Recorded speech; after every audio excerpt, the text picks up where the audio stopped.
Fishing ট্রলারে বিশাল crane, তার সঙ্গে অবৈধ ট্রলিং জাল। যে জাল সমুদ্র কিংবা নদীর কয়েক কিলোমিটার বিস্তৃত এলাকায় ছড়িয়ে দেওয়া যায়। সাগরের গভীরে গিয়ে পোনা সামুদ্রিক জীববৈচিত্র্যের সব তুলে আনতে পারে।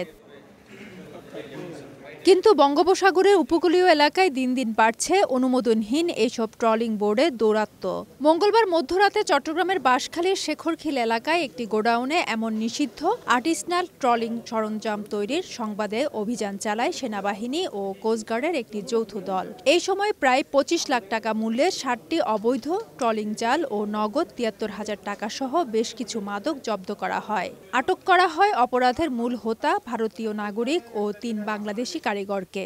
সমুদ্র উপকূলীয় এবং নদী তীরবর্তী অঞ্চলে সার্বক্ষণিক নজরদারি রেখেছে বাংলাদেশ কোস্টগার্ড এবং ভবিষ্যতেও এ ধরনের অভিযান আমাদের অব্যাহত থাকবে।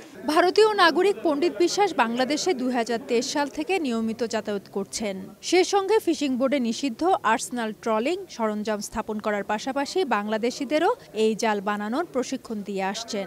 আগের যে জালগুলো কেনা আছে ওই জালগুলো ওরা ফালাই দেবে, ওরা করে দিয়া গোডাউনে রেখে দেবে। আমাদের কিছু জাল কিনা আছে, সেই জালগুলো তৈরি করে দিয়ে আমরা বাড়ি চলে যাব। চক্রের সঙ্গে আর কোনো গোষ্ঠী জড়িত কিনা তা তদন্ত করছে আইনশৃঙ্খলা রক্ষাকারী বাহিনী। ফেরদৌস লিপি, সময় সংবাদ, চট্টগ্রাম।